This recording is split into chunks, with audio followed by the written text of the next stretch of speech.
What if we did the biggest social experiment in Minecraft history, where 1,000 different players were put on a server divided between two giant continents to simulate realistic civilizations? No tutorials, no help, no second chances, because if you die, it's over, permanent death. Players are free to do whatever they want, from gathering resources, making new friends, or even becoming the dictator of an entire society. The cherry on top is that while one continent is an abundant paradise full of resources and life, the other, on the other hand, has nothing left. Each player will be pushed to the limits of their principles, and in the end, there may be peace or war. This experiment was simply insane, better than many big blockbuster movies. Everything was done by the foreign YouTuber Ishi, and he himself described it as the best story out of all his videos, already reaching an unbelievable 40 million views. It's absurd. Really out of this world, Mr. Beast level. Credit to him, get your popcorn ready, call your friends, and enjoy this truly amazing story.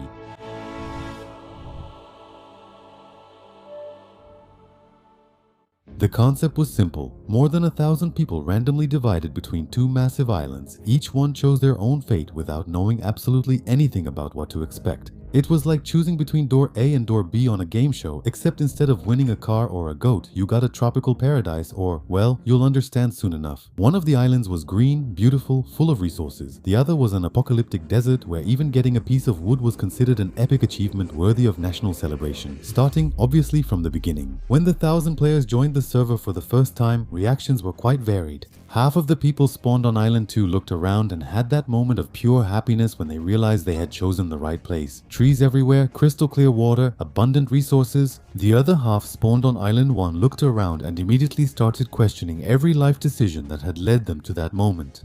Island 1 was, to use a technical term, absolutely depressing. It was a rocky and arid plain, with no trees, no vegetation, absolutely nothing that could be used to make, I don't know, anything. The players ran desperately across the landscape looking for trees, begging for someone to say where the hell to find wood, but there wasn't any. There just wasn't, and the situation got worse. Because it wasn't just the lack of resources that made Island 1 a nightmare, the place was actively hostile to human life. There was a snow biome in the north, where you'd freeze if you stood still for too long. There was a massive volcano in the center of the island that, besides looking like it could erupt at any moment, also heated all the water around the island. That's right, the water was boiling. If you fell into it, you'd take constant damage until you died, and that killed a lot of people. Like, a lot of people.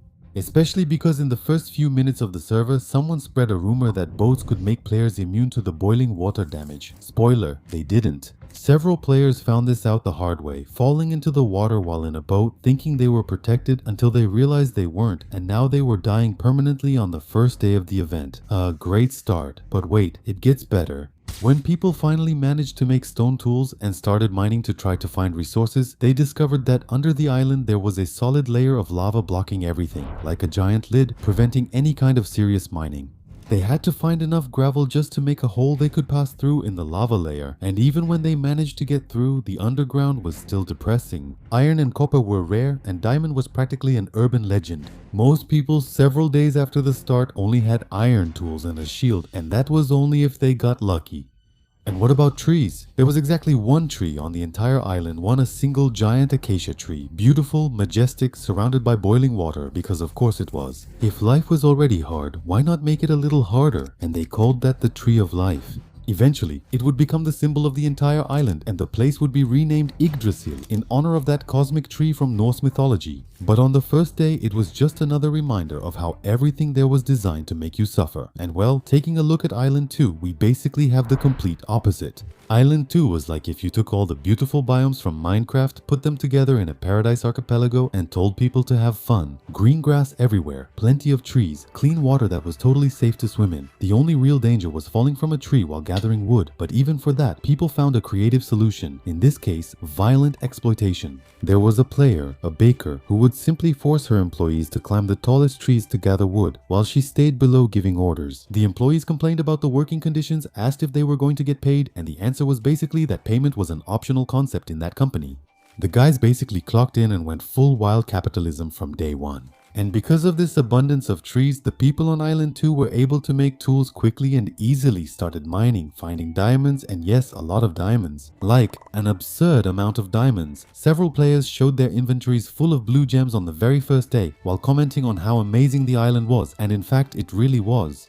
While Island 1 struggled with starvation, Island 2 was already building civilizations. This stark contrast set the stage for everything that followed. But despite all the obstacles, the people of Island 1 were resilient. They had to be. When they finally found the Tree of Life at the end of the first day, it was like finding gold. Every log of wood was precious, every resource had to be divided carefully, and in this struggle for survival, communities began to emerge in interesting ways. A player named Raymond Remy DeRay decided to open a small restaurant to feed the hungry. It was basically a breadline like in the Great Depression, but at least it was something. People gathered there, shared stories, and formed bonds. Adversity was bringing Island 1 together in a way no one expected. There was also a group of pirates called Al Karasina who had already started causing trouble by attacking wheat farms of other nations. Apparently, even in extreme poverty, some people always become pirates. Am I crazy, or is this about to turn into One Piece? Well, there really were all kinds of people because the most interesting group chose to settle in the most unlikely place possible, the volcano.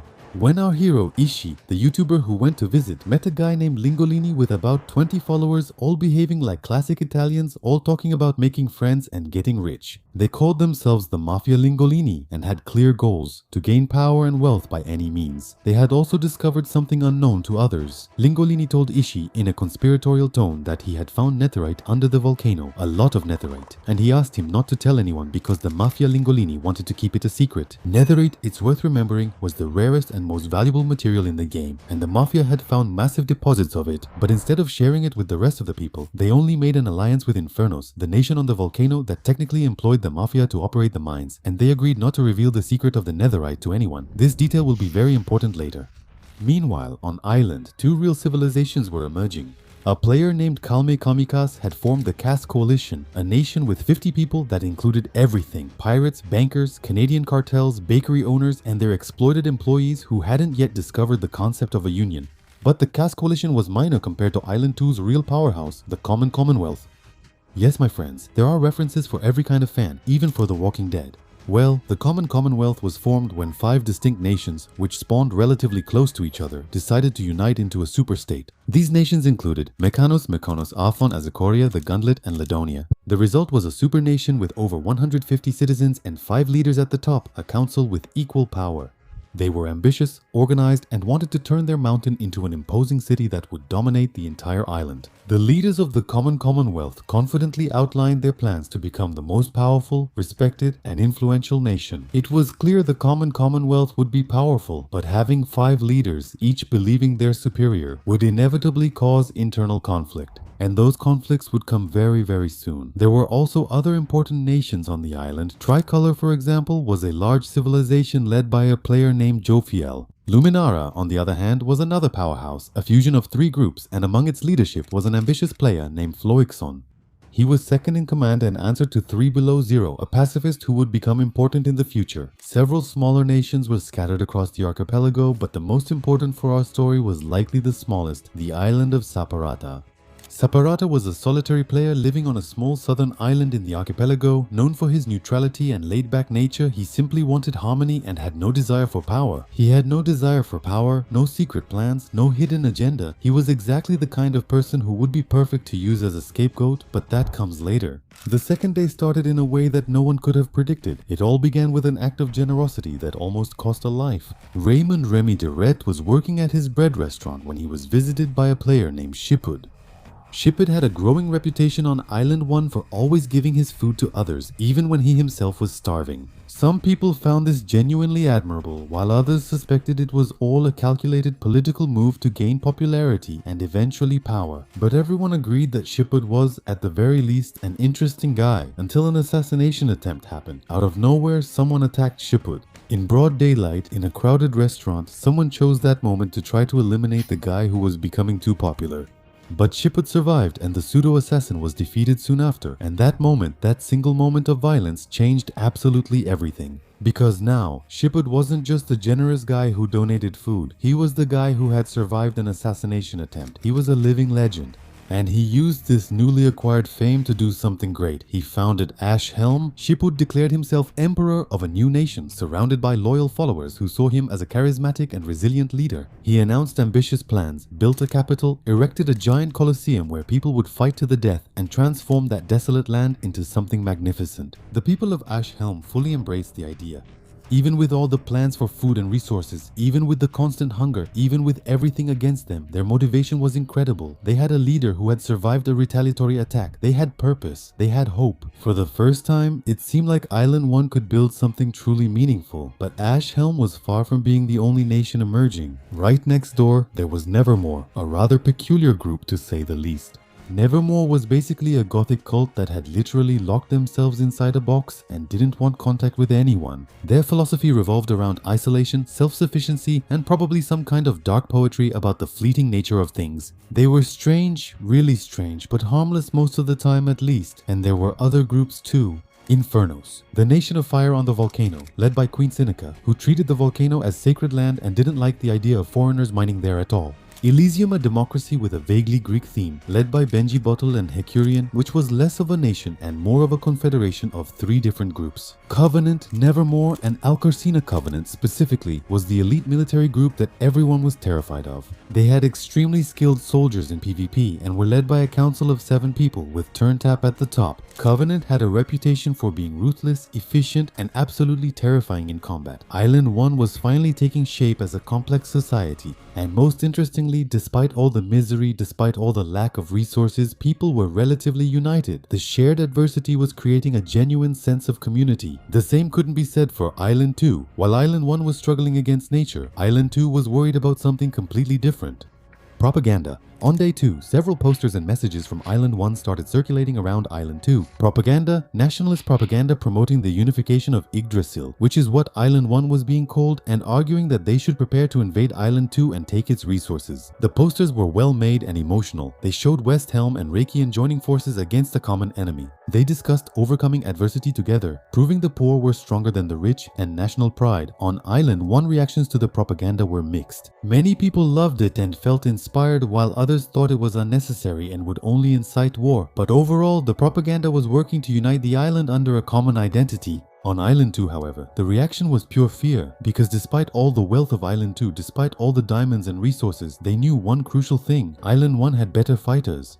West Helm had Shipuj, both charismatic and skilled in combat. Covenant had legendary PvP soldiers. If there was a war, the wealth of Island 2 would not be enough to make up for the superior combat skills of Island 1. And it was this fear that motivated several alliances on Island 2 to start an emergency meeting. Several leaders met near Tricolor to discuss what to do about the perceived threat of invasion. At this meeting, Fluxen made his first important move. Fluxen, who at the time was vice president of Luminara, argued passionately that Island 2 needed to unify, that all nations should move to a single location that could be easily defended in case of invasion, and that they needed centralized and coordinated leadership. But most of the other leaders didn't buy the idea. Alkaline Alki, the president of Hyperion, was particularly outspoken against Fluxen. He and his senator accused Fluxen of using the threat of invasion as an excuse to gain personal power, of trying to become a dictator disguised as a savior. And as we would soon find out, they weren't completely wrong. The meeting ended without any real decision being made. They agreed to send aid packages to Island 1 as a gesture of good faith, hoping to prevent an invasion, and scheduled another meeting to discuss defense agreement details. But the most important thing that came out of this meeting wasn't a political decision, it was what happened in Fluxen's mind. He realized something crucial. The leadership of Island 2 was weak, disorganized, and unable to make tough decisions. The Commonwealth was divided among its 5 leaders. Hyperion was vocal but not strong militarily. Tricolor seemed stable but lacked the necessary ambition, and no one was really preparing for the inevitable conflict with Island 1. So Fluxen started doing what any aspiring dictator would do. He began to plot. However, he was smart enough to know he couldn't do it alone. He needed allies, people who thought like him, people willing to do whatever was necessary, and little by little he began to gather these people. Other Luminara players who saw the same weakness in the leadership, ambitious people who wanted more power, people who genuinely believed they were saving the island. They then began to meet in secret. They were the conspiracy and they had a plan, but plans take time to be carried out. And while Fluxen was planting the seeds of his conspiracy, other things were happening on the 2 islands. On the third day, Island 1 officially adopted the name Rick Dressel at a Blue Cross meeting. The Blue Cross was created to mediate conflicts and promote cooperation among Rick Dressel's nations.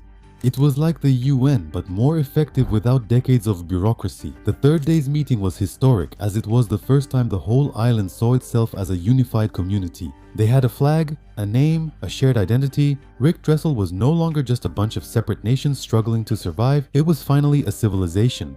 Meanwhile, the propaganda continued. Posters showing West Helm and Wreckham united against Island 2 were spreading everywhere. Some still found it problematic, but most saw it as a way to strengthen the island's morale and unity, and that unity would be tested very soon because on the fourth day, the secret of the Linguina Mafia leaked out. Someone from Infernos casually mentioned to an outsider that there was netherite under the volcano. Within hours, the whole island of Dressel knew about it. The Covenant was the first to act. Without asking for permission, without warning anyone, they simply sent a mining expedition straight to the volcano. Neither Infernos nor the Mafia had the guts to stand up to those guys. And when they found netherite, they confirmed the rumors were true. Sinica, the Queen of Infernos, was furious. That was her land, those were her resources, but the Covenant had a terrifying army. So for now, she decided it was strategically smarter to let them mine in peace than to risk an armed conflict that Infernos would possibly lose. The problem arose when other nations started asking for permission to mine as well. Ash Westhelm was particularly insistent, arguing that netherite was the only valuable resource on the entire island and that Infernos should share it freely to help all nations strengthen themselves against the threat from Island 2. Sinica refused. She explained that she was open to negotiating mining rights in exchange for something, but she did not support the idea of unrestricted mining. After all, it was Inferno's territory. They should have sovereignty over their own land. It made sense, but the other nations were not satisfied. They started accusing Infernos of being selfish and harming the whole island by hoarding resources.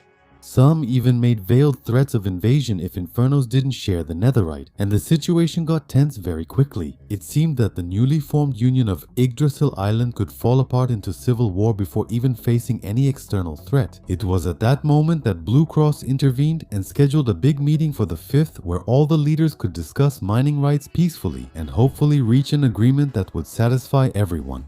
Meanwhile, on Island 2, Fulixson was busy with his own plans. He had become close to Saparata. It was an interesting friendship because the two were complete opposites. Saparata was calm, naive, and genuinely believed that everyone could get along if they just talked about their problems. He had no ambition for power, didn't want to dominate anyone, he just wanted to live in peace on his small, isolated island. Fulixson, on the other hand, was ambitious and strategic, always thinking several steps ahead, but he liked Saparata. He genuinely liked him. Saparata was one of the few people on the island whom Fulixson considered a true friend, and Saparata trusted Fulixson completely. When Fulixson suggested something, Saparata trusted it was for everyone's good. When Fulixson discussed threats and strategies, Saparata listened, believing his friend knew more about politics. That trust would be crucial for Fulixson's plan, because he needed someone neutral, someone nobody would suspect, someone who could be used as a tool without even knowing it, and Saparata was perfect. Before Fulixson could act on his plan, he needed a catalyst, an event to shock the island and create chaos. At the end of day 4, that event occurred. Jofil, the Queen of Tricolor, was walking through her nation with her second-in-command, Seraphine. It was a normal day, a casual conversation between leader and supporter, nothing out of the ordinary, until Seraphine attacked. It wasn't accidental, it wasn't a misunderstanding, it was deliberate, calculated, and brutal. In seconds, with a bucket of lava and a few sword strikes, Jofil, the leader, was dead. The leader of Tricolor was gone forever. The entire island was in shock. Tricolor immediately fell into total chaos. People were screaming in confusion, trying to understand what had motivated the betrayal. Seraphine fled quickly and a manhunt began. No one understood anything. Why? What could have motivated Seraphine to kill her own leader? Was it madness, envy, personal ambition, or something more sinister? The truth, of course, was that Fulixson had orchestrated everything. Seraphine had sought out Fulixson after the meeting on day 2. She agreed with him about the weakness of the leadership and wanted to help, and when Fulixson suggested that she assassinate Jofil, she agreed. Why? Because Fulixson had the gift of convincing people that terrible acts were necessary for the greater good. He explained clearly why each leader needed to be removed. He explained how they were weak and incompetent, a danger to the future of the island. He argued that removing them wasn't murder, it was salvation, and Seraphine bought into the idea. But this was just the beginning. Fulixson had much bigger plans. The murder of Jofil was just the first domino to fall. Back at Saparata's base, Fulixson suggested that maybe it would be a good idea to call an emergency meeting with all the leaders of Island 2. The goal? to discuss the murder, coordinate the hunt for Seraphine, and restore order. And Saparata, always trusting his friend, agreed. He scheduled the meeting for the next day on his island. Day 5 was probably the most important of the whole event because it was the day when the two islands took completely different paths. On Yggdrasil Island, an unrelated tragedy began. Nubblebucket, the leader of the Ekaratina pirates, died in an almost comical way. He was exploring underneath the island when he fell into a layer of lava he didn't know was there, and he died instantly. It was the kind of silly death that happens when you're exploring too fast and not paying attention. Nemo Nubblebucket realized too late that he had made a fatal mistake, and his last words expressed disbelief that he was about to die for good. Daybreak Media, the most trusted news company in Yggdrasil, covered the death extensively. It was sad news but honest. Leaders were dying, and it wasn't always for political reasons. Sometimes it was just bad luck, or rather, natural selection, inexperience, incompetence. How does someone die at this stage of the game? But anyway, not all news was bad news. The Covenant finally decided to formally join Blue Cross, effectively uniting the entire island of Yggdrasil under a cooperative alliance. It was a historic moment. For the first time, the entire continent was officially working together, and this unity would be tested immediately at the afternoon meeting about the volcano mining rights, but we'll discuss that later. The point is that Yggdrasil was still united. The same couldn't be said for Island 2. While Yggdrasil was solving its problems peacefully, Island 2 was about to enter a nightmare. The Commonwealth was still collapsing internally. In G3, one of the 5 leaders, Wolfram Diarfan, was caught trying to consolidate power and turn the communal Commonwealth into a dictatorship under his rule. The response from another Commonwealth leader was to hire an assassin named Rory Kane. Wolfram died, murdered on the orders of a fellow leader. The citizens' faith in the Commonwealth plummeted even further.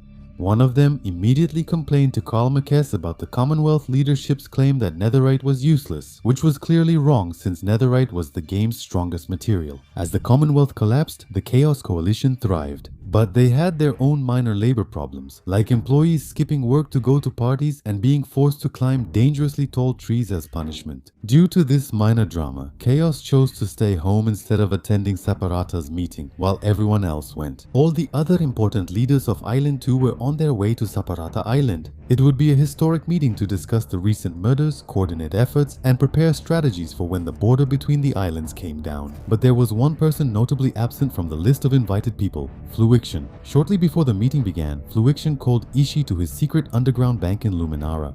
The YouTuber Ishii arrived confused, asking what Fluiction intended to do, and Fluiction explained calmly and methodically. He couldn't attend the meeting because, according to him, the island's leaders were completely incompetent. They could see that Yggdrasil was preparing to invade, but their response was to send help to strengthen the enemy. It made no sense, it was stupid, and it would result in everyone on Island 2 dying. It was shooting themselves in the foot. He didn't want blood on his own hands, and Ishii then asked if he had a plan. Fluiction said he had a plan, but no one listened, and it was voted down. Still, he believed the island could be saved, but only if the current leadership was removed. Ishii then asked what he meant by go. Fluiction got straight to the point. Go, removed, deleted. He was tired of waiting, and it was going to happen today. He explained that during the first meeting on day 2, Seraphine had been the only person who really understood what was going on. She had approached him, offered help, and he had convinced her to eliminate Jofil, and today they were going to finish the job. Ishii asked worriedly what exactly was going to happen when the leaders arrived at the meeting. Fluiction replied that something was going to happen that he didn't want to do, but that needed to be done, that he was going to save the island by any means necessary. Ishii asked if he was sure the plan was going to work. Fluiction admitted that he didn't know, but that they had no other choice. Ishii then asked one more question. He asked if Fluiction felt any guilt doing all this. Fluiction paused. He said that a part of him felt bad for Saparata. Saparata had no idea what was about to happen to him, because Saparata is innocent, because Saparata trusted him. And then, Fluiction asked a rhetorical and bombastic question. If you had to betray someone, betray your best friend to save Mew, wouldn't you do it? Simply Captain Patrick Square. The leaders then started arriving on Saparata's island. Saparata greeted them warmly, thanked them for coming, and explained that he had many important things to discuss. The meeting hall he had built was simple but functional. A long table in the center, chairs for all the delegates, torches lighting up the space. What no one knew was that Seraphim and another conspirator named New Kids were hiding in the ceiling, waiting for the right moment. The meeting then began. People settled in and began to discuss. Then someone raised the question of whether the murders of Wolfram and Jofil were connected, whether there was a conspiracy underway, and whether the leaders were safe. Several agreed that there was possibly something bigger going on, that the leaders were probably not safe. And it was exactly at that moment that it happened. Seraphim activated a hidden redstone mechanism in the ceiling. Several stalactites, many of them, began to fall on the delegates' heads. Chaos was instant and absolute. 6 of the 10 delegates died instantly. Alkaline, Alk, Alki, Jagster, Phoenix Blazin, Matsut, Coraline, and Troki Kid. All these presidents, diplomats, advisors, or captains were all permanently killed. 4 delegates survived purely by luck. A redstone failure prevented the stalactites from falling in certain positions. 3 below 0, the same one who had initially named Fluixion as second in command, Zikor from the Common Commonwealth, Jamin Head from Tricolor, and Dynamic the Warforged from Empyrean survived, but were in total shock. And there was one last interesting thing. The chair at the head of the table where Saparata was sitting didn't have any trap at all. He was completely unharmed. Seraphine jumped from the ceiling and tried to escape. New Kids jumped right after, but while the guards were focused on Seraphine, he managed to escape unnoticed. Jamin Head, Knight of Tricolor and the only surviving delegate from Tricolor, chased Seraphine furiously, and he succeeded. Within minutes, Seraphine was dead, but the damage was already done. 6 leaders were dead, and there was one person who seemed extremely suspicious. Saparata. He had built the hall, he had called the meeting. He was the only one who was in a position without a trap, and he had survived unharmed while everyone around him died. The accusation started immediately. Saparata tried to defend himself, saying he had nothing to do with it and that he had been betrayed just like everyone else, but no one was listening. Back in the bunker, Ishii looked at Fluixon. Fluixon didn't say anything. He looked back with that expression of calculated calm. The plan had worked perfectly. Several leaders dead, the island in chaos, and best of all, Saparata was taking all the blame. Saparata, the most innocent guy on the whole island, the guy who never hurt anyone, the guy who trusted everyone, was being held responsible for something evil, for an evil that wasn't part of his character. He had been turned into public enemy number 1, while the real architect of the cruelest massacre ever seen on the island remained in the shadows, preparing his next move. Fluixon orchestrated an apparently perfect plan, executed by Seraphine and the New Kids, and all the blame fell on Saparata, a man who had done absolutely nothing except trust his best friend. And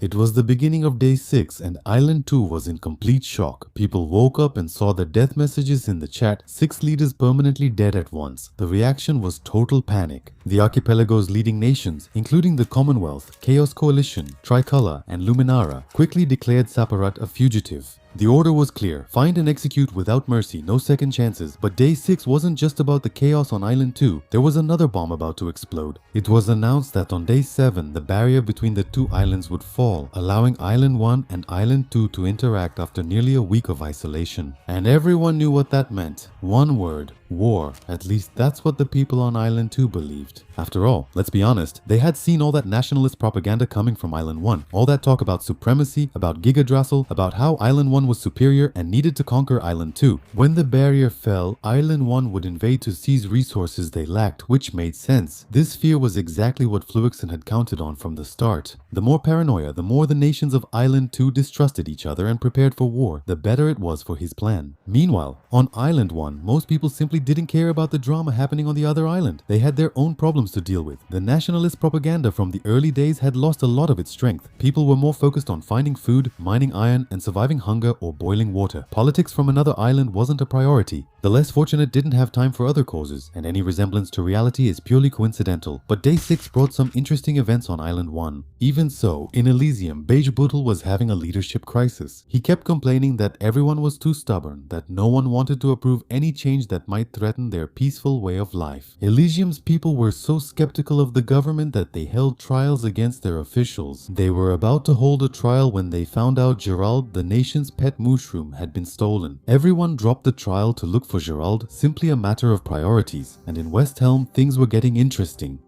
The Colosseum had finally been inaugurated, a massive, beautiful arena, perfect for events. And when they asked Shippuji, that same unstable leader of West Helm, what exactly he planned to use the arena for, his answer was vague. Because Shippuji, despite being a popular leader who got things done, also had a reputation for being a bit crazy. He hated meetings, said absurd things, and his justice system wasn't based on a civilized court, but on combat. If you had a problem with someone, you settled it with a fight, literally. And this was causing problems as a small secret revolution was growing in West Helm, led by a citizen named Rancy Pie and the nation's chief architect Nightshark.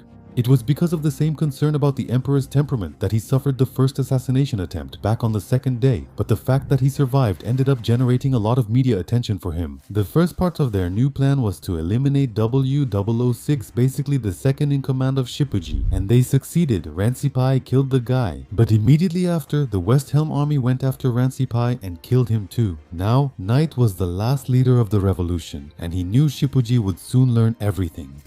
And Shippuji made it very clear here what the consequence would be. Anyone caught conspiring against him would be executed in the name of West Helm. Glory to West Helm! But the main event of Day 6 on Island 1 was the massive meeting of the Island 1 leaders at the Blue Cross to decide what would happen to the netherite found under the volcano. The context was as follows. The Linguini Mafia, which was operating the hell mines under the volcano, had discovered massive deposits of netherite and gold. Instead of sharing with Infernos as promised in exchange for silence, they kept everything for themselves. And when other nations found out about netherite and started invading Infernos' territory, Sinica, the Queen of Infernos, banned everyone from entering there, and that caused a huge problem. Netherite was the game's most valuable resource. Without it, Island 1 couldn't compete with Island 2 in a war. So the Blue Cross meeting was called to finally decide whether Infernos would open up the volcano's mining rights. Well, the meeting started off tense.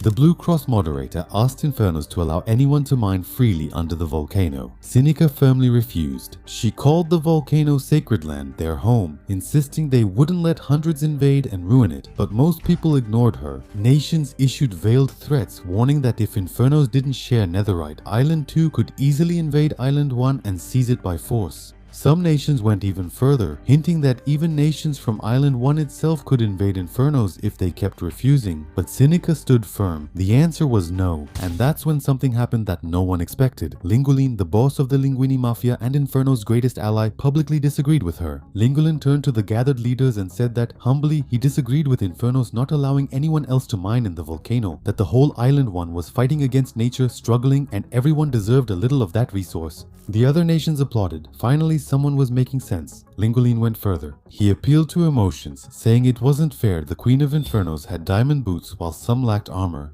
But your queen is over there with the diamond...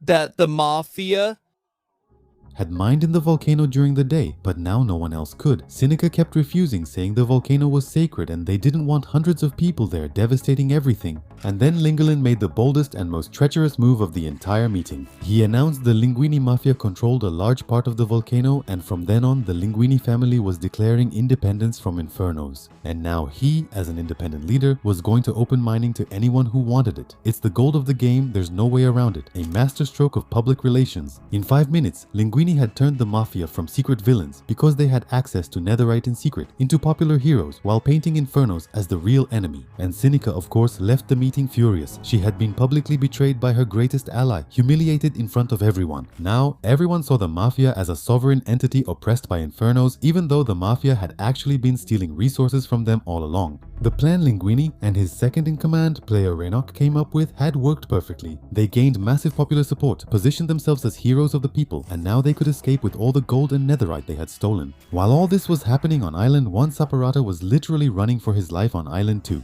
He had escaped to the swamps and jungles of the South Island to avoid civilization, but knew that the longer he hid, the more guilty he would appear. People already believed he was the killer. Running away only confirmed their suspicions, so Saparata made a risky choice. He would turn himself in, but only if guaranteed a fair trial. He wanted a chance to defend himself and explain what really happened, to expose the real culprits. Fluixen, meanwhile, was extremely satisfied with how everything was going, but the job was not finished yet. He still had 2 targets on the list of people who needed to be eliminated. Kalmaikes, the leader of the Caste Coalition, and Tribal 3 Below Zero, the president of Luminara, who had demoted Fluixen from vice president. Since Seraphine was dead, Fluixen sent another member of the conspiracy to do the job, and at the beginning of Day 6, another leader fell, his former superior, 3 Below Zero. To the outside world, it just looked like another senseless murder. More chaos, more random violence. But for Fluixen, it was carefully planned strategic progress. Each death increased paranoia exponentially. Each murder made people trust each other less, and most importantly, made them grow more and more suspicious of Island 1. And it was working perfectly. The new leadership of Tricolor was already preparing for when the inevitable war and fighting began. The idea of sending help to Island 1 had been completely abandoned. The construction of the Luminara Bridge had stopped. After all this time, Fluixen's plan was finally working.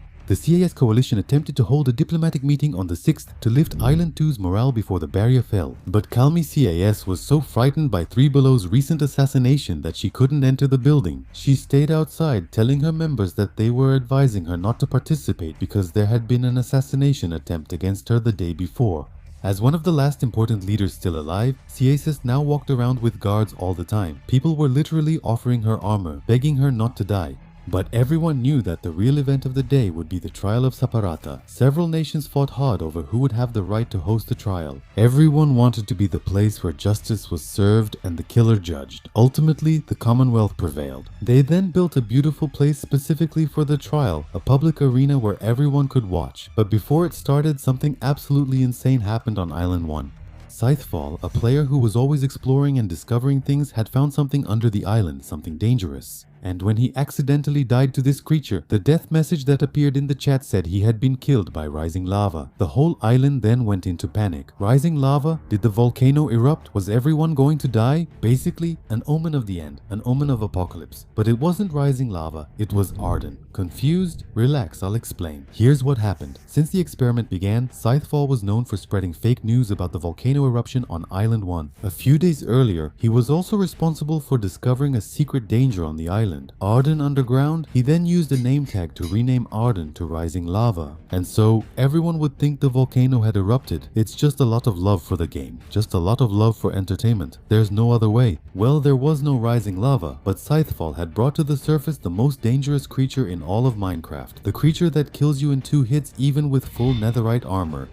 And now Arden was loose on Island 1, going from place to place, terrorizing civilizations. People were running desperately, not knowing how to stop that thing. Until eventually Arden arrived in West Helm. The army was ready, and to the sound of the official band, what followed was worthy of the big screen. They organized into a firing squad, lined up with bows and arrows. When Arden approached, they fired from every direction. It was an intense and very epic battle, but in the end, West Helm managed to defeat Arden, and that became their patriotic moment of the century. Welcome to West Helm, where even Arden dies. But anyway, the moment everyone was waiting for had arrived. The trial of Saparata. Judge Timebomb formally opened the session in the arena. Hundreds of people watching. Saparata was accused of 7 first-degree murders. Jofil, Alkaline Walk, Coraline, and 4 more high-ranking officers. The judge explained that first there would be the prosecution, then the defense, and then he would give his verdict. The prosecution was led by Thomas Fife, 5200, a prominent politician from Luminara. What nobody knew was that Thomas was secretly a member of Fluixon's conspiracy, and before the trial began, Thomas had given diamonds to Judge Timebomb, telling him to declare Saparata guilty. Besides that, Seeds Creek, who hadn't actually organized any real thorough investigation, had supposedly told Timebomb that Saparata was guilty. The trial was rigged from the start. Thomas got straight to the point in his accusation. Saparata built the meeting hall that contained the deadly trap aimed at everyone except himself. After the trap was triggered, he fled the scene pretending to be surprised. He wasn't just a killer, but a terrorist who destroyed the island. The prosecution called Zekor, a trap survivor, to testify. Zekor confirmed that only one chair didn't have a trap underneath, and the person sitting in that chair was Saparata. The crowd shouted, "Murderer! Traitor! Death to him!" And then it was time for the defense. He started by saying that all he ever wanted for the island was peace and cooperation among the nations, that he could swear on everything that he was innocent and that it wasn't him. And then he made the riskiest move possible and named the real culprits. Saparata explained that the leadership of Luminara had helped him build the meeting area. This included Prosecutor Thomas, some Luminara citizens, and most importantly their leader, Fluixon. He said that when he went out to get the leaders for the meeting, they must have gotten into the ceiling above the hall to set up the trap, that the people he trusted most used him for their malicious plans, killed the leaders, and put all the blame on him. Saparata had discovered that he was betrayed and framed by his own friend. The crowd fell silent, taking in the prosecution's case, but then Saparata made a fatal mistake. He noted it was interesting and suspicious that 0000, president of Luminara, was among the few who survived the trap, calling it extremely convenient. And with that false accusation, Saparata sealed his own fate because 0000 was extremely loved by the people of Luminara and respected by everyone. He was seen as a benevolent, honest leader and one of the nicest guys on the continent, and Saparata had just publicly accused the guy of being involved in a massacre. And it's worth remembering that 0000 himself had recently been assassinated. The crowd erupted in fury. Saparata's accusations were declared unsubstantiated, without evidence, just the desperation of a guilty man trying to save himself, blaming anyone he could. Timebomb announced the verdict without hesitation, guilty on all charges. Saparata would be taken to the top of the structure known as the Gauntlet and executed immediately. The crowd cheered. Finally, justice would be served. The murderer was going to pay. However, nevertheless, something completely unexpected happened. When they were moving Saparata to the execution site at the top of the gauntlet, he realized one thing: no one had been explicitly assigned to escort him. And Saparata took advantage of it, with everyone shouting and moving around. Saparata simply escaped. He ran, jumped over the wall, got into the boat, and sailed away. And so, in one of the most epic moments of this journey, the most wanted man of the event disappeared before anyone could react. The reaction was total disbelief. Did he really escape right under our noses? The Commonwealth Communion had utterly failed to execute the island's most wanted criminal. The humiliation was total. The Commonwealth Communion, once the archipelago's most powerful civilization and proud of its strength, had just shown the world it was a joke. And as Saparata was running away, he could hear people shouting behind him in the chat and with their voices, "Murderer, traitor, coward, why did you do this?" Only Saparata managed to get a boat and row away. But for what? He was the most hated man on 2 entire islands. There was nowhere to run. He had no alliance. He had nothing. Well, it was the 7th, and everything was about to change, because it was the day when the barrier between the islands would finally fall. When the barrier disappeared, the initial reaction was pure amazement. The people from Island 1 looking at Island 2. Wow, look at all that vegetation. Look at that clean water. It's like that picture from geography books about social inequality, where on one side there's a luxury condo and on the other, a community. The people from Island 1 immediately started taking resources from Island 2, wood, sheep, anything they didn't have. Interestingly, resources moved both ways, with people from Island 2 also taking gravel and materials from Island 1. And when people from the 2 islands started meeting for the first time, they were surprisingly friendly, with no violence and no war. 2 players, 1 from each island, teamed up to build an underground tunnel connecting the islands. It was a historic moment of cooperation because the truth became clear very quickly. Island 1 had no interest in war, they were just happy to be able to visit Island 2 and get resources they didn't have yet. At the beginning of day 7, Linguini made an important decision. After the tense Netherite meeting and his public betrayal of Infernos, Linguini feared Sinica might seek violent revenge on him and the Mafia. So he decided to move the entire Linguini Mafia to the territory of Island 2, far away from Infernos. He chose to settle near the Cass Coalition, hoping to live a more peaceful life there. Call Me Cass, always cautious, asked if he was the leader of a mafia. Linguini confirmed, but said that maybe they would rebrand there, maybe change their image, and sensing that this could bring danger, Cass politely but firmly asked Linguini to establish his base outside the official territory of the Cass Coalition.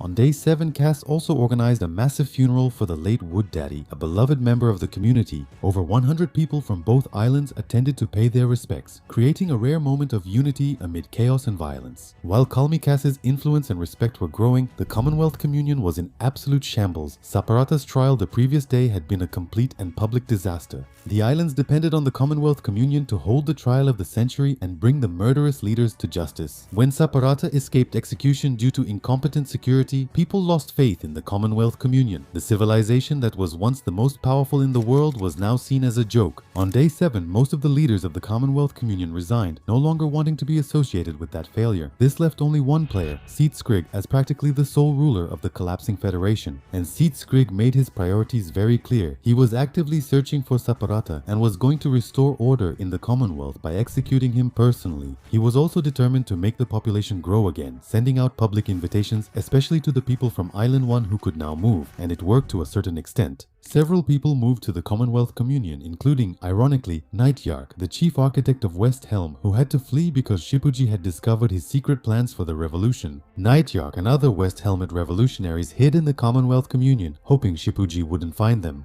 And speaking of fugitives, the world's greatest fugitive, Saparata, was back, hiding in the jungle after miraculously escaping trial. But his spirit was completely broken. Everyone thought he was a murderer, everyone hated him, and he couldn't take it anymore. Saparata knew Seat Skrigg and the Commonwealth Communion would search the southern island to find him, so on the 7th he decided to leave his home island and flee to Island 1. Maybe, where no one knew him, where people weren't so invested in politics, he could find a new friend willing to listen, someone willing to believe that he was innocent. But getting to Island 1 wouldn't be easy at all because the barrier had just fallen. People were constantly coming and going between the islands, which meant that traveling by sea would be extremely dangerous. Anyone could recognize, attack, or even kill him, so Saparata decided to use the most risky and commonly used method possible. He went to the place people would least expect him to be, the Luminara Bridge, the same bridge that Luminara was building to connect the islands, the same Luminara whose citizens he had accused at the trial, the same Luminara that probably hated him more than any other nation. And he simply started running across the unfinished bridge, but instead of chasing Saparata, the builders immediately backed away to warn everyone that Saparata was crossing over to Island 1. Meanwhile, Saparata ran as fast as he could, reached the end of the bridge, got on a boat, and desperately sailed the rest of the way to the other island. And what happened? When he finally arrived at Island 1, it was completely unexpected. A player appeared and greeted him calmly. It turns out that Saparata had done something very smart before escaping. He had discreetly contacted several people on Island 1, offering 2 whole stacks of diamonds if someone would give him a safe place to hide. It was literally everything valuable he had, and out of all the people who could have accepted the offer, the one who did was Turnitap, the leader of the Covenant, the most feared and militaristic civilization on all of Island 1, the group that had the best soldiers in PvP. Turnitap immediately took the 2 stacks of diamonds that Saparata had promised and distributed them to his army. It was a fortune for them. But then, in a surprising move, Turnitap gathered his elite squad and sent them on a secret mission to Island 2. It wasn't exactly a Covenant mission. It was a favor, a request that had come from Infernos, because yesterday at the Blue Cross meeting, Lengoline had publicly betrayed Seneca. He humiliated her in front of all the island leaders, ruined their sacred land, opened the volcano for restricted mining without permission, and Seneca wanted revenge. The Covenant, which valued honor and loyalty above all else, did not like at all how Lengoline betrayed Infernos so publicly and cowardly. So, when Seneca asked for help, the Covenant agreed. The squad silently crossed over to Island 2, located where the Lengoline Mafia had settled near the Chaos Coalition, and attacked. It was a quick and brutal massacre. Covenant's residents were elite soldiers, so the Mafia stood no chance. They killed member after member, including Don Lengoline.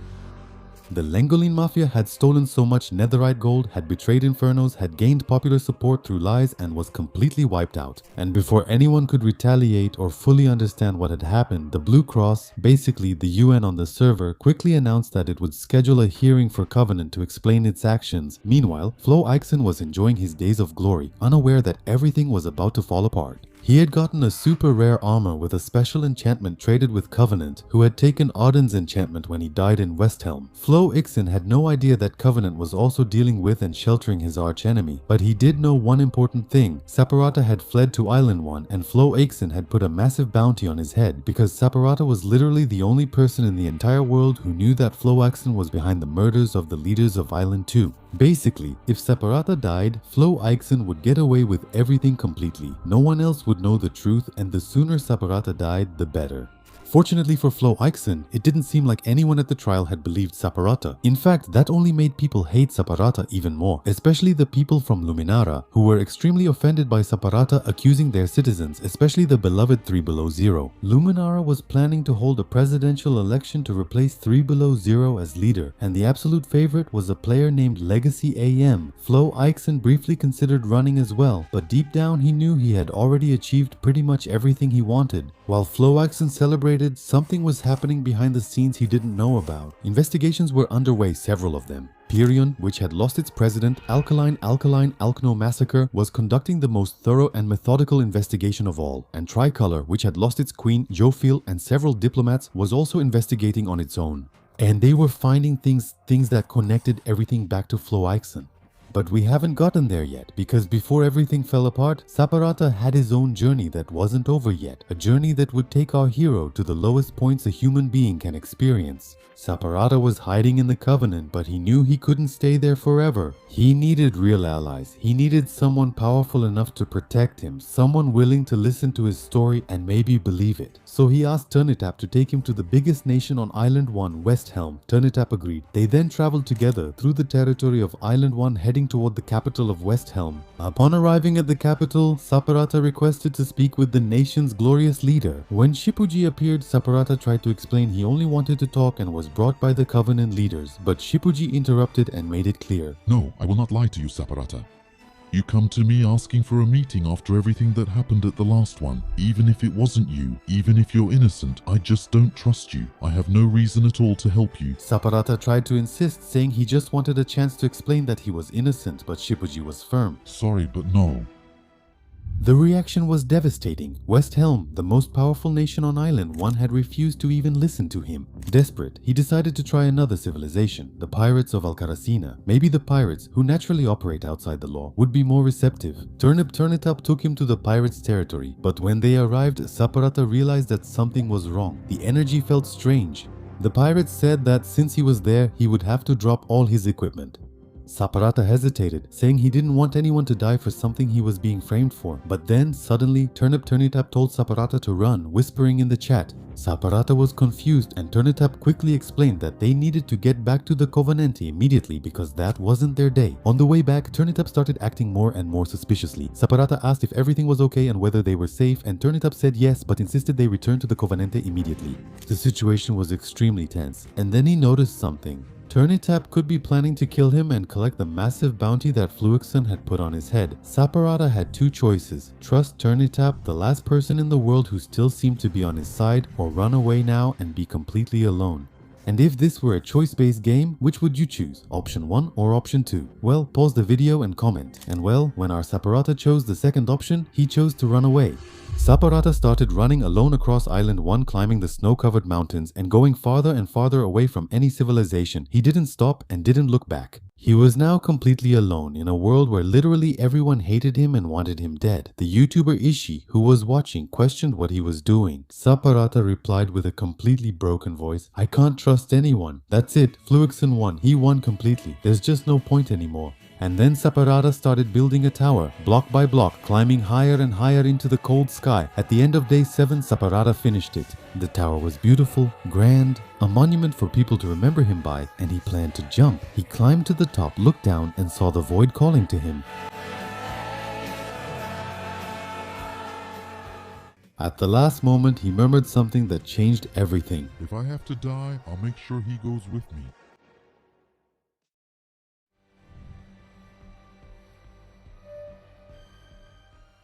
Well, Saparata swore revenge, but before that happened, Day 8 started with quality entertainment at the West Helm Coliseum. The way West Helm solved its legal problems was by having the accused fight each other to the death. Yes, a questionable judicial system, but at least it's efficient. Two people were going to fight to the death that day. One of them, who didn't have much narrative focus, was accused of attempting to murder several West Helm farmers. The second fighter is Hermit the Rat, owner of the Great Depression-style restaurant, who has fed the hungry from day one. But now, Remy was being accused of conspiring to murder Dino, the nation's food supplier and Remy's direct competitor. Shippuden gave the signal and the fight began. It was quick and brutal. Remy won without much difficulty, taking down his opponent and securing the victory. And with that win, all charges against Remy were dropped by Emperor Shippuden himself. There you go, problem solved. Remy was innocent because he won the fight. Flawless logic. The guy became a legend instantly, formed the Aura 6-7, and his restaurant became even more popular. And meanwhile, Shippuden kept being the weirdest leader on the whole island. The guy was always involved in random projects like building an impressive massive super aqueduct, but when someone asked what it was for, Shippuden would just shrug and say he had no idea. They built it because there were too many builders and not enough ideas, a questionable leadership move. Still, despite being a bit crazy, Shippuden was an effective leader who got things done. The problem was that he constantly had to keep an eye out for potential assassins. The guy had already thwarted about 5 assassination attempts since the server started, and he had just found out about another one. Being Emperor of West Helm was like starring in a political thriller where everyone wanted you dead. And worst of all, one of the people who planned to kill him was West Helm's own chief architect, Night Shark, the guy we've already talked about, the same guy who had built all the beautiful structures in the nation. Betrayal from Within, the classic. What hurt wasn't the stab itself, but looking back and seeing who gave it. Shippuden immediately sent spies all over the world to find the guy, and when they discovered he was hiding there, Shippuden got in touch with Sitzkrieg, one of the original leaders of the Communion Commonwealth, and now basically the only one, and made a very direct request: return Night Knight to Washahelm. Sitzkrieg's answer was crystal clear. No, the Communion Commonwealth had few citizens and needed good builders. And more importantly, the Communion Commonwealth did not bow to tyrants. That made Shippuden absolutely lose it. He started going around the entire server, telling everyone how the Communion Commonwealth was corrupt, how they protected criminals, how they were traitors who needed to be stopped. He made it his mission to turn everyone against the Communion Commonwealth, and it worked. The situation turned into massive drama, and honestly, the rest of Island 2 was starting to get annoyed with the Commonwealth too. Like, guys, why don't you just turn the guy in and avoid an unnecessary war? It doesn't seem that complicated, does it? That's why Kelmi Keys had a completely different approach to these situations. She had a large population and honestly didn't care about losing citizens who caused trouble. The woman had clear priorities and zero patience for drama. And earlier that same day, for example, one of her citizens, a guy named Arison, aged 27, had gone to Tricolor to dig up Jophiel's grave, that same queen who was murdered in the massacre on the 6th and had her head stolen because apparently stealing heads from graves was a normal activity on the server now. Keys' reaction was immediate and merciless. Instead of protecting Arison, she banned him from the coalition on the spot and told everyone exactly where he was. The man had to leave Island 2 entirely, solving the problem. Keys' decisive leadership earned her respect from both her citizens and other nations on Island 2. People realized that for a reliable ally without political games, the Keys coalition was better than the Commonwealth. And the existence of the Keys coalition also brought a sense of security to smaller groups, like the Conquistadores, a new nation that was basically a group of cheese merchants obsessed with building a giant temple dedicated, yes, to cheese. Simply Hyper Falcon Keys, the way of cheese as they called it, because everyone needed goals in life and theirs involved sacred dairy. And since the barrier between the islands had fallen on the 7th, the economies of most nations on Island 2 were thriving. There was a lot of trade and tourism happening between the islands. People could finally travel freely, trade resources, and visit other civilizations. It was almost civilized. And in Barbieland, there was some pretty interesting news. On the 8th, a player named Oppenheimer had marched into the nation. It was the same person who publicly said he would destroy Barbieland because the Barbie movie outperformed Oppenheimer at the box office. So, naturally, everyone expected him to blow everything up with a nuclear bomb, but he apparently liked the place so much that he proposed marriage to the leader. Meanwhile, in Luminaria, citizens invented new technologies and stayed productive. They had created an impressive system called the Power Switch, with 16 furnaces working simultaneously and a bunch of minecarts distributing everything. It was real engineering. But what the citizens of Luminaria didn't know was that living among them, disguised as ordinary citizens, was the most deadly terrorist group in the entire world. Fluixum and his conspirators were still operating in the shadows, planning the next event. Flux himself was even considering running in the elections that were going to happen the next day. That took guts, and there's more to come. But despite all these different stories happening, all the nations of Island 2, regardless of their own separate goals, were still united under one mission: to find and kill Saparata. On the 8th, Luminaria had already warned all the other nations that Saparata had fled to Island 1. Some nations were already preparing assassination squads to send later. The guy didn't have peace even when he changed islands. However, Island 1 was dealing with a completely different political drama at that moment: the assassination of Lingolini. Yes, the boss of the Linguini Mafia, that same guy who had publicly betrayed Infernos at the Blue Cloys meeting and declared himself a hero of the people, was dead. And it wasn't a natural death from old age, as you may remember. It was a calculated and brutal murder. Mamma mia. A player named Vita Vitana, one of the few survivors of the Linguini Mafia, was absolutely outraged. He couldn't believe how everyone was being so civilized about it. The attackers had come in, found Lingolini in a hole and drowned him in lava. The end. No trial, no questions, just summary execution. And who did it? The Covenant, on whose orders? Sinica, the Queen of Infernos. But Vita Vitana desperately wanted revenge. However, it was surprisingly difficult to get support because even though the Blue Cloys publicly condemned the Covenant's attack, absolutely no one was brave enough to declare war against them. Zanir, their military general, was known as one of the best PvP players on the entire server. And back at West Helm on the 8th, Emperor Shipud was thinking about only one thing: revenge against Night Ark. After the Commonwealth Commune denied the extradition request, Shipud immediately began preparing for war. But what made him think twice was the belief that the Commonwealth Commune was a massive nation with probably a huge and well-equipped army. Shipud realized that declaring war could cause all of Island 2 to defend the Commonwealth and possibly launch a devastating counterattack on West Helm. That would be terrible for the people and possibly the end of the empire he had built. So Shipud, being the political strategist he was, decided to change his approach. He planned to provoke the Commonwealth instead of attacking directly. See if he could make them angry enough to do something impulsive, something bad enough that would allow Shipud to declare war later with everyone's full support. Basically, he wanted them to attack first so he could play the victim card, and Shipud knew exactly how to make the Elven Commonwealth Commune angry. He invited back to the West Helm capital the only person he knew the Commonwealth hated more than anyone else on the server, Saparata. Saparata was back in West Helm and Turntap from the Covenant was with him. This would be very interesting because the Covenant had brought Saparata to West Helm the day before. Shepard had specifically asked Turntap to protect Saparata and escort the guy to the capital once again, VIP security protection for the most wanted fugitive on the server. And Saparata didn't fully trust Turntap or Shepard, let's be honest, but he knew that a meeting with the leader of West Helm was a massive opportunity that could change everything. When they reached the capital, Shepard got right to the point. He looked at Saparata and clearly stated his opinion on the situation.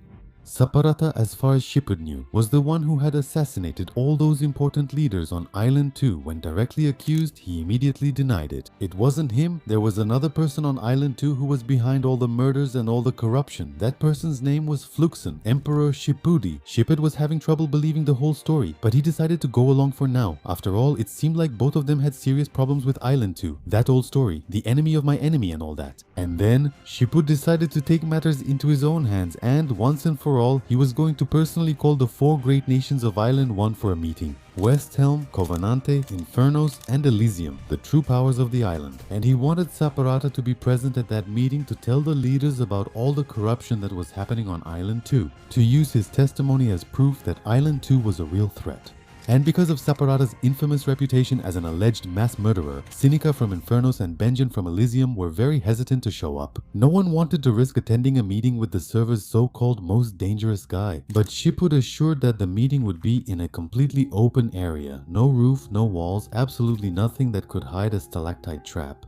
As long as it was like that, they agreed to go. No one wanted to relive the trauma of the Day 6 massacre. The meeting took place on a wide open plain near the capital of West Helm, and Shepard opened the meeting by asking Saparata to tell his story from the beginning, and Saparata told everything. He had been tried and sentenced to death for a crime he didn't commit. He was framed, hunted down, chased like an animal by the entire server. And Turnitap continued the reports, even telling how Fluiction was literally paying people diamonds to vote for him in the upcoming elections. He said there was something very, very wrong with that guy. And Turnitap made it very clear right there in front of everyone that he completely believed Saparata's story, that Fluiction was really the true culprit behind everything that had happened. And that gave a little more credibility to the stories that Saparata and Shepard were telling. And that was totally crucial to get everyone on board, everyone agreeing with the plan, which in this case would be the bold military proposal that Shepard was about to make. The proposal, as simple as it was, had huge implications. If any nation from Island 2 attacked Island 1, then the whole of Island 1 should retaliate as a single unit.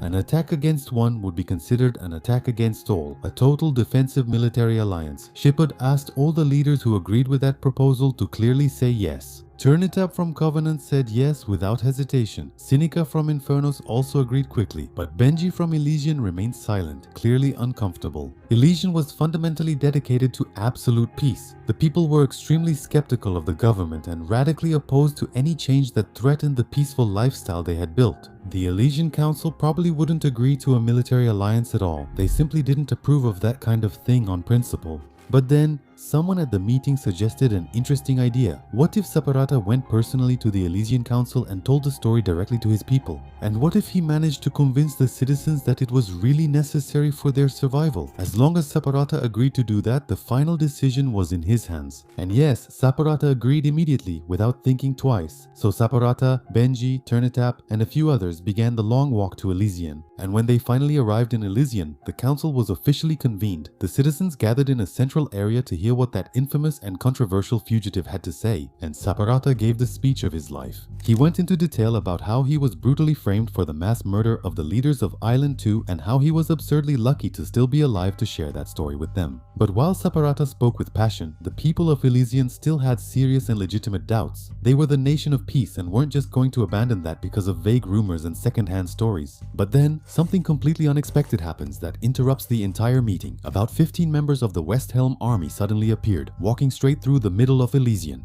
They crossed the entire territory as if it was nothing. Emperor Shippuji had been waiting impatiently, and after someone informed him that the progress of the Elysian meeting was stalled with no progress, Shippuji made a unilateral and drastic decision. He ordered the entire squad of the West Helm army to march straight into the territory of the Commonwealth Communion to find and arrest Night Isle by force, and the squad arrived at the Commonwealth Communion in military formation. They loudly announced that they were there peacefully and that they were only looking for a specific man named Night Isle. Nothing more, nothing less. And the response from the leadership of of the Commonwealth Communion was very direct and firm. We don't have him. We don't know where he is. We haven't seen or heard about him recently. And with the first diplomatic plan having completely failed, Westhelm adopted Plan B, forming walls and shields. Pure intimidation. The leadership of the Commonwealth Communion started shouting desperate warnings. They were forming a hostile shield wall. Everyone needed to leave immediately. Westhelm's squad intimidated the Commonwealth Communion leadership into fleeing and abandoning their nation. Westhelm then began to methodically search every house, every mine, every hole, and every corner for Night Isle. But in the end, after checking everything, they came to the conclusion that Night Isle really wasn't anywhere. The guy had disappeared. Meanwhile, in the Cass Coalition, a very interesting conversation was taking place. Someone approached Cass and told a strange story. The guy explained that he was sailing by boat near Saparata's house. A few days ago, he noticed someone digging and gathering materials suspiciously, and upon closer look, realized it appeared to be Fluixion. But what the hell would Fluixion be doing at Saparata's house, and why was he gathering specific blocks? Kay, always alert, told the guy to show those recordings to Tricolor and probably also to Pyrion. Evidence is evidence. An attentive coalition citizen reviewed old footage and noticed something crucial. Fluixion was digging the sand, which happened to be exactly the main material that was on the ceiling of Saparata's house where the fatal meeting took place. By itself, it wasn't necessarily the best evidence in the world, but for some of the people investigating, it definitely raised serious questions and suspicions. The 9th day arrived. The previous day, Saparata had been taken to key meetings with Island 1's most powerful people. He wasn't sure what to make of it all. On one hand, he was incredibly lucky to finally have some real support after days on the run, but on the other hand, he questioned how real and trustworthy all this support was, and who he could really trust without being betrayed again.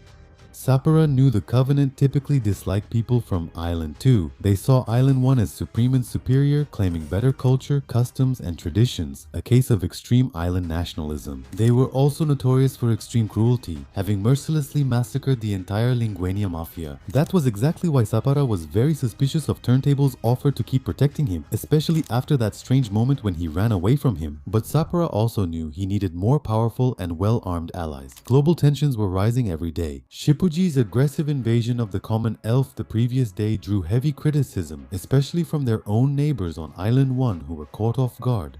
Shippuji could have dragged all their people into an unauthorized war, and Elysium was fundamentally a nation of absolute peace. They didn't appreciate that at all. And so, any hope that still existed of forming a great unified alliance of the four powers was dead and buried, especially because the other nations were now dealing with serious problems of their own. The Queen Sinica had discovered something devastating the day before. The independent newspaper of Elysium, called Daybreak Media, had somehow discovered and was about to publish that she had ordered the Covenant to assassinate Lingolini. The bombshell was about to explode. That's why Sinica was so restless and reserved at that Island 1 meeting the previous day. She knew that this exclusive story was about to be published and was frantically trying to figure out how she would respond and do damage control. On the 9th, she finally made a decision on how to deal with it. To dissuade people from invading Inferno seeking revenge, she was going to show absolute strength by doubling down. She was going to hold a joint public ceremony with the Covenant, parading with Lingolini's head. The message was clear: don't mess with us.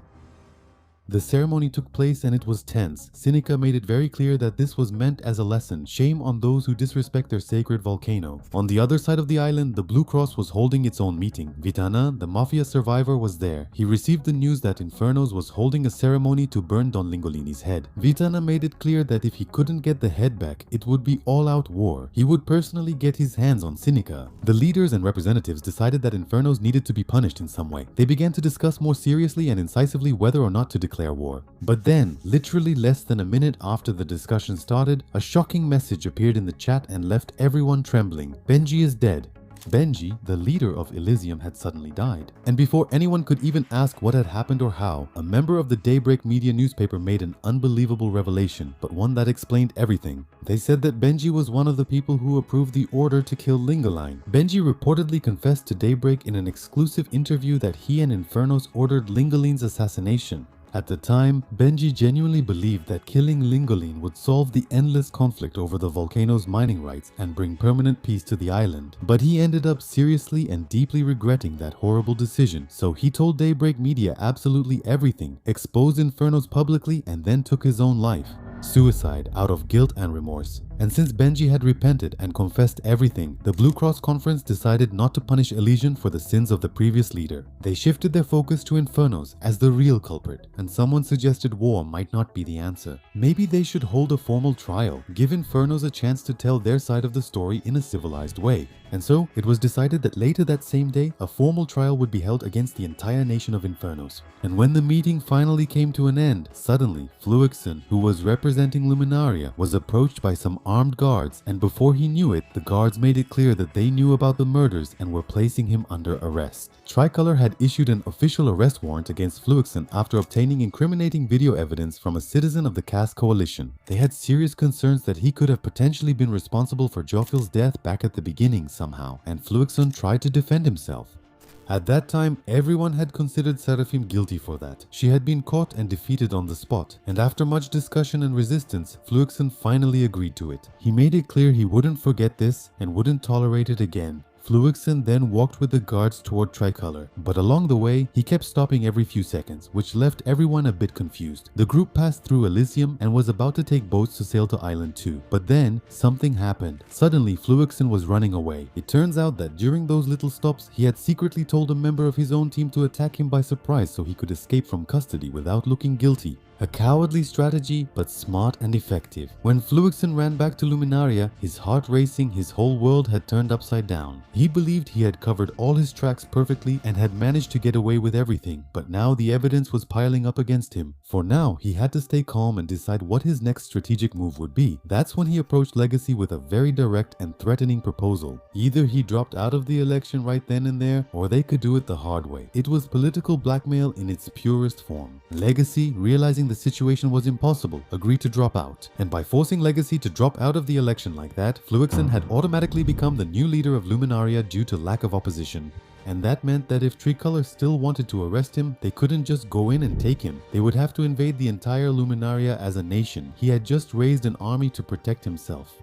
Meanwhile, Emperor Shippuden was trying to fix the damage he had caused. The previous day, Shippuden sparked chaos and criticism when his failed attempt to capture Nightyark by invading the Commonwealth community. So, he spent the 9th repairing damaged relationships, but also forming new strategic allies. For example, earlier, Shippuden had received an interesting message from a player named Edison 27, the same one who had stolen Jofil's head. And Edison wanted to sell the head in exchange for netherite. Shippuden accepted the deal and gave Edison a specific place to meet, but then immediately gave Edison's exact location straight to Tricolor. And Tricolor then executed Edison and recovered Jofil's head, and this actually led to an unexpected alliance between Ashhelm and Tricolor. The first multi-area alliance in the server's history was a smart strategic move by Shippuden to become friends with the neighbors of the Commonwealth community and isolate his enemies even more. Later, Shippuden also visited the Covenant after hearing about civil instability problems happening there.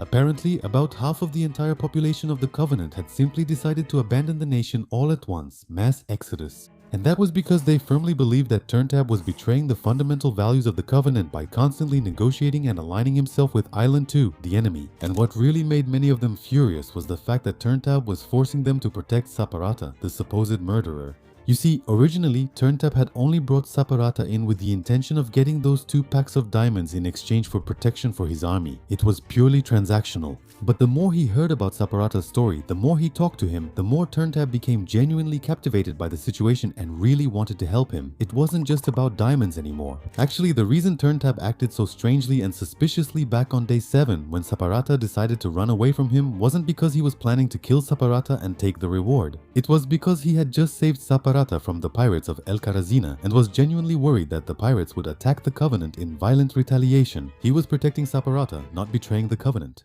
And anyway, now that Turntab had the pirates against him, as well as a good part of the Covenant's own forces that he had personally trained to be cruel and ruthless, it was fair to say that his life was in grave danger. But before Elisht and Pudge could figure out a solution to all that trouble, the Covenant suddenly had a surprise and unexpected visitor. Guards from the Commonwealth Communion arrived to arrest someone they'd been searching for over several days. After days and days of tireless searching, they had finally found Saparata, and now they were going to make him pay. A player named Zekor was the chief diplomat of the Commonwealth, and at that point he knew very well that this was his chance to finally kill Saparata and put an end to all of it once and for all. He just needed to convince Elisht and Pudge to hand Saparata over. It was a delicate negotiation, but the Commonwealth had something to offer in return. Zekor invited Shipud for a civilized conversation. Zekor got straight to the point upon entering, saying they could leave the conflict behind if they made a simple, mutually beneficial exchange. Ashi Westhelm would give Saparata to the Commonwealth and in exchange receive Night Ark. This was exactly what the Emperor had always wanted. Shipud paused. He could hand over Saparata, who he saw as a friend, but in return he'd get the man he'd been searching for so long. He then asked where the exchange would happen. Zekor suggested that they could let them take Saparata right now and then the Commonwealth would kill Night Ark for them. Shipud quickly refused that part. No, don't kill him. He needs to fight in the Colosseum. It was a matter of honor and public spectacle, and Zekor agreed that they could make it work that way too. But then, Shipud asked an interesting question. Zekor was saying that he knew where Night Ark was, because earlier, Sid Skrygg had explicitly said that he didn't know. Zekor explained that Night Ark came back from time to time and would eventually meet him without a doubt. Saparata, hearing that whole conversation, begged Shipud not to do that and not to turn him in, but Zekor was losing his patience. He said he was shocked that Shipud was defending that criminal. Either Shipud accepted that deal right then and there, or Zekor would tell everyone that Esh Westhelm was sheltering Saparata, the alleged murderer. Shipud, maintaining his composure, asked for the deal's terms to be clarified to ensure he understood them. The Alpha Communion expected him to hand over an innocent man in exchange for a confirmed terrorist. That was really their offer, but Zekor insisted that Saparata wasn't innocent either. Shipud had heard enough. He got close to the Commonwealth Communion representative's face and, in one of the story's most epic scenes, told Zekor to leave. The meeting was over and Shipud had made his choice. He wasn't going to hand over Saparata under any circumstances. And right after that, the time for the Inferno's trial was approaching, which had become a highly anticipated event because Seneca had told everyone that she really planned to attend in person. Courage or arrogance depending on how you saw it, and as such Turnetap was going to be there to protect her, which meant that Saparata also had to go along. He needed the Covenant's military protection, which would be very useful. And as they approached the place of the trial, Saparata was suddenly attacked by someone in yet another public assassination attempt. The Covenant forces quickly eliminated the attacker, but now faced a new problem, deciding whether to enter the courthouse. They feared assassinations in enclosed buildings. Seneca and all Inferno's personnel came for the trial, but refused to enter the courthouse due to valid security concerns. Either they did it outside in an open area, or they didn't do it at all. And as expected, people were becoming extremely impatient with all the delays. The trial hadn't even started yet, and things were already completely out of control. But suddenly, when no one expected it, someone activated a hidden stalactite trap. And just like that, Turnetap was dead. One of the best soldiers on the server was murdered by two former angry citizens of the Covenant, who had come back specifically for revenge. Everyone started shouting to run. Queen Seneca directed her people and all the remaining forces of the Covenant, who were now leaderless, to retreat immediately to the Castle of Infernos. Both Infernos and the Covenant were eventually found guilty of murdering the Linguini Mafia at the trial, which took place despite all the chaos. But now that Seneca had taken in the entire Covenant army, along with all their netherite weaponry, it was completely unfeasible to try to arrest anyone. They were untouchable in both territory and military strength. Saparata, meanwhile, was left behind in the courtroom in the middle of the chaos, so he ran all the way back to Ashhelm looking for Emperor Shipud, who was dealing with a new political crisis. It seemed that Shipud had finally gotten what he wanted. He had made the Commonwealth furious because according to Ashhelm's spy, it looked like the Commonwealth was getting ready to go to war for real. And besides that, Shipud had received a direct message inviting him to go to the Commonwealth personally for a supposed meeting. A suspicious invitation. Of course, Shipud was suspicious. He suspected that it could be an obvious trap, but his second-in-command, Five Pider, had a brilliant idea, even if it was risky. Five Pider offered to go in Shipud's place, let them kill him, and if they did, Ashhelm would have the full right to obliterate them. Shipud agreed to the plan. He said Five Pider was a hero. Glory to Ashhelm. Five Pider then went to the Commonwealth, where people were waiting for him, clearly planning something. And in the chat soon after, the assassination of Ashhelm's second-in-command was announced. Five Pider was dead. Furious, the army of the greatest nation in Yggdrasil set out for battle. But when they reached the Commonwealth, they noticed something odd. Where was everyone? The Commonwealth was completely abandoned. You see, after that tense meeting between Zergo and Shipud, Sid Skrygg had desperately tried to rally all of Island 2 against Ashhelm for an anti-Ashhelm coalition, but not a single nation joined him. No one wanted to support the Commonwealth. So, with one last petty jab at Ashhelm, Sid Skrygg decided to kill Five Spider Pider.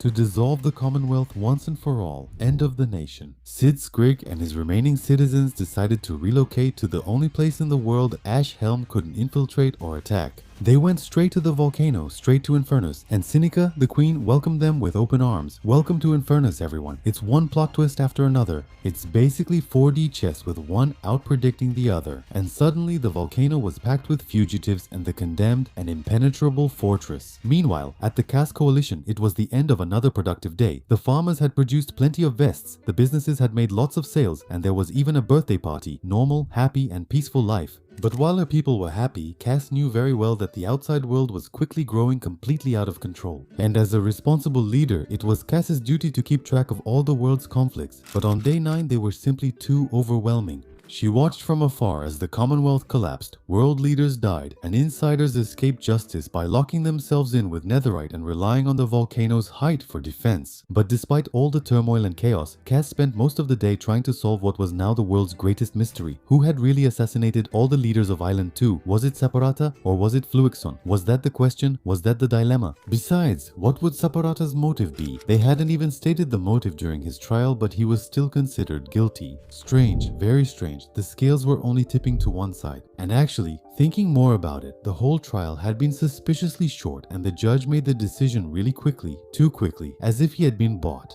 Well, on the 9th, while some citizens of Cass were exploring the Commonwealth, they discovered why. They found a chest with Fluixon's diamond in the judge's house. And it became clear he had bribed the judge to make sure Saparata was found guilty. Direct judicial corruption had been discovered, and little by little, the pieces were falling into place. When Cass found that out, Cass immediately called an urgent meeting with the nearby local leaders. Everyone agreed. It had been Fluixon all along. Fluixon had to die. Cass even got permission from Legacy to invade Luminara if necessary, but it wouldn't be a long battle. They would go in, eliminate Fluixon, and get out. A surgical mission. It was scheduled for first thing the next day, and finally the fateful day 10 arrived.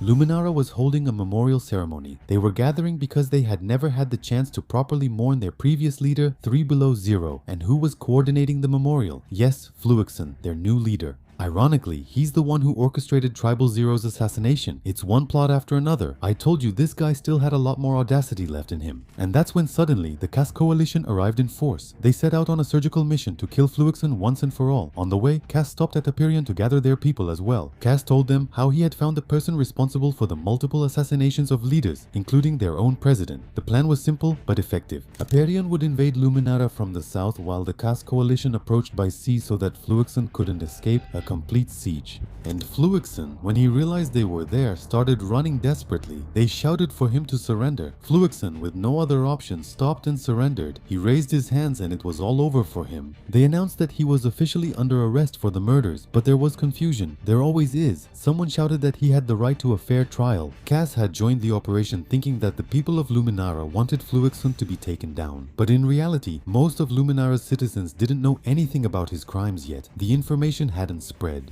Cass suddenly wasn't sure what to do. The situation was getting complicated. That's when everything changed. Fluixon ran out in the middle of the confusion. And while Cass and the Hyperion forces tried to catch up to him, Fluixon signaled a hidden ally. The ally activated a trap that Fluixon had built the day before, specifically for escape situations. And the ground beneath the nearest pursuers suddenly collapsed. 5 people fell straight into a pit with sharp stalactites at the bottom. 5 people died instantly. The trap had worked perfectly, and that bought enough time for Fluixon to escape. He knew there would be a lot of people after him. So, when he managed to get away, he ran straight to the ocean and escaped from Island 2 completely. Cass and Hyperion sent hunting squads to try to track down Fluixon. Legacy was guiding Luminara's citizens to evacuate safely. And so Legacy, at least for now, had taken over as the leader of Luminara. Cass and Hyperion were down 5 citizens, and Fluixon had got away with it once again. Well, at least that's what he thought. When Fluixon's trap was triggered and those 5 people died, the rest of the world had a lot of questions. Was that in Luminara? Was it Fluixon who built that trap? Wait, did Fluixon really kill those people? On that fateful 10th day, the news started to spread quickly about what had happened. It was Fluixon's trap. Did Fluixon build that trap? And that made people wonder, could Fluixon have been behind the murders of the leaders of Island 2 all along? Everyone realized. It finally dawned on them. In the end, Saparata, who had been wronged, was telling the truth from the very beginning, and people started to ask how Saparata felt. They finally realized he was innocent, and he was happy. For the first time since he had gone into hiding, Saparata's innocence had been proven and the world was finally on his side. The most pitiful character, the most wronged character in the story, And now, instead of hunting Saparata, the whole island too was determined to find Fluixon, who had been the real culprit all along. And actually, the search for Fluixon didn't take long. Someone had just seen Fluixon climbing the volcano. He was running away to Infernos. Siniga had offered refuge to Fluixon in Infernos on the condition that he and his team would build deadly traps all around the perimeter of the volcano so that no one could break in. She was protecting him. But the rest of the world was not intimidated. The rest of the world had a reason, all for Saparata. And on the 10th day, the whole island joined forces with the Tricolor Alliance West Helm and declared total war against Infernos, which was harboring all the fugitives and criminals from both islands. Covenante, like Elf, and now Fluixon and his crew. Ladies and gentlemen, we are about to witness a bloodbath, and Saparata gave a powerful speech to the gathered troops. A few days ago, his house had been turned into a deadly trap behind his back. He was framed and forced to go through a rigged trial. He was exiled and found guilty on all charges. But now everyone knew the truth about who really was behind what happened to their leaders and friends. Now they were going to march. Now they were going to invade the volcano, and they were going to get justice. Hundreds of players gathered. The greatest military force the servers had ever seen. West Helm, Valor, Aperion, Cast Coalition, and more. Everyone gathered with a single goal. The Battle of Infernos was about to begin.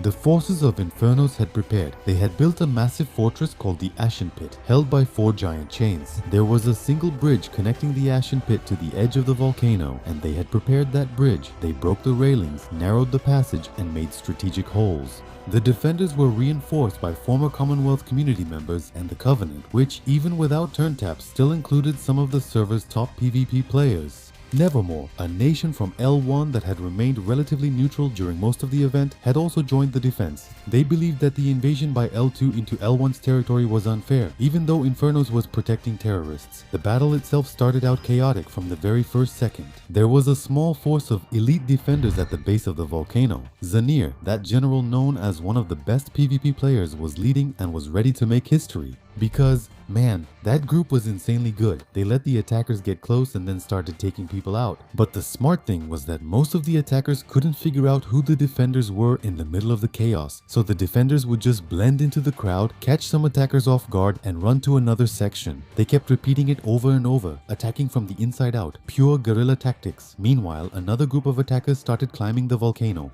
They built giant staircases over the lava that flowed down the sides. Some tried to cool the lava with water, but even so, there were several deaths. As the attackers got closer to the top, the defenders shot arrows. However, since there were shields, it was pretty much ineffective. And when the attackers finally reached the edge of the volcano, most of the defenders retreated to the castle. Some tried to escape but was surrounded and killed. The attackers secured the edge with few casualties. Most of the deaths came from people falling into the pits with stalactites that the defenders had dug earlier. And then the siege of the castle began. The defenders destroyed the main bridge.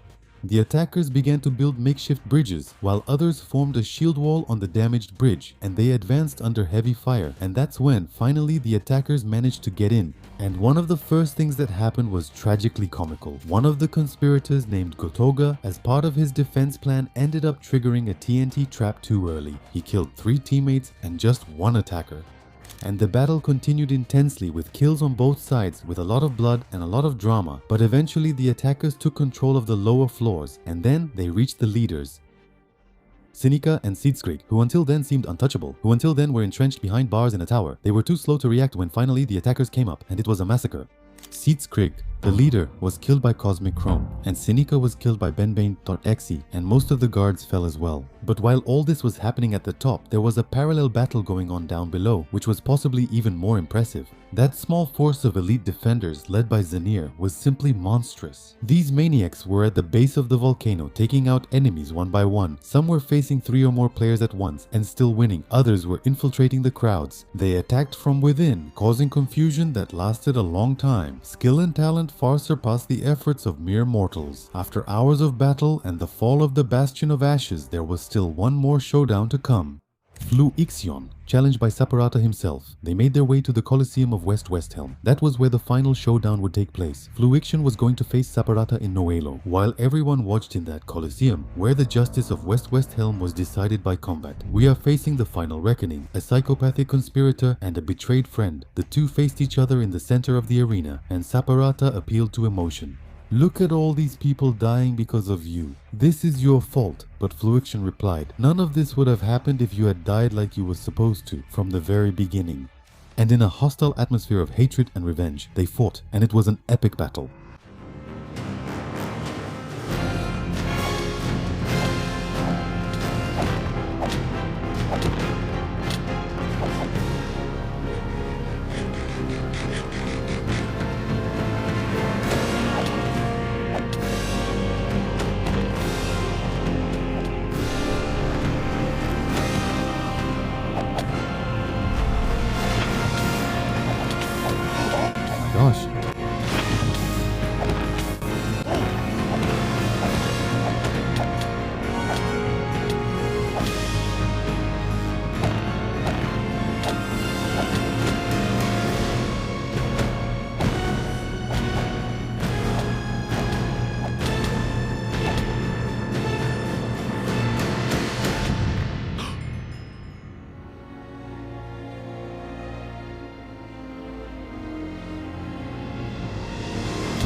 And after that, with losses on both sides, it seemed like it was finally over. Fluixion's allies and conspirators like Thomas 5200 even tried to escape, but eventually they were judged and taken to execution. After the war, people all over the world took time to mourn the dead and decide how to move forward. With Infernos, the Covenant, and the Commonwealth gone, there were discussions about forming a new world government, but it never happened. The remaining nations finally agreed to simply live in peace.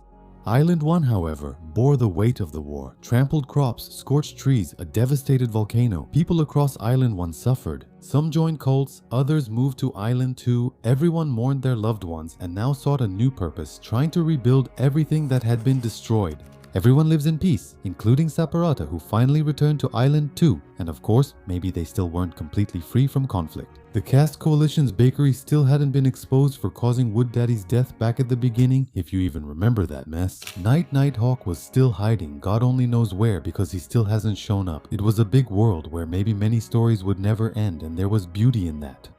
Shippuji and everyone knew there was still work to do, but at least that night they could rest. And in that mood, we had the Barbie and Heimer wedding. At the wedding, Barbie shared how and when they met and declared in her vows, "In the beginning, I ran away because I believed he was going to blow everything up. But then I realized that even though he could blow everything up, it didn't mean he would." End quote. Love is beautiful, and instead of rings, they exchanged something different, a nuclear bomb. 3, 2, 1, the rocket lit up the whole sky. In that same summer house, Saparata also decided to take some time for his own grief. He placed a plaque for his former companion on an improvised tombstone. Fluixom, goodbye. Quote, "This is how the craziest story Minecraft has ever seen comes to an end.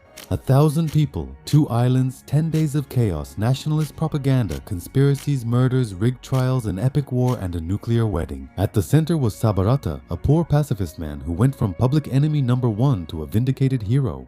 In the end, the truth always comes out, even if it takes time, even if it costs lives, even if it's brutal. The truth comes out, and when it does, empires fall." Subscribe to the channel and follow me on Instagram, all A-Mine77. Edge.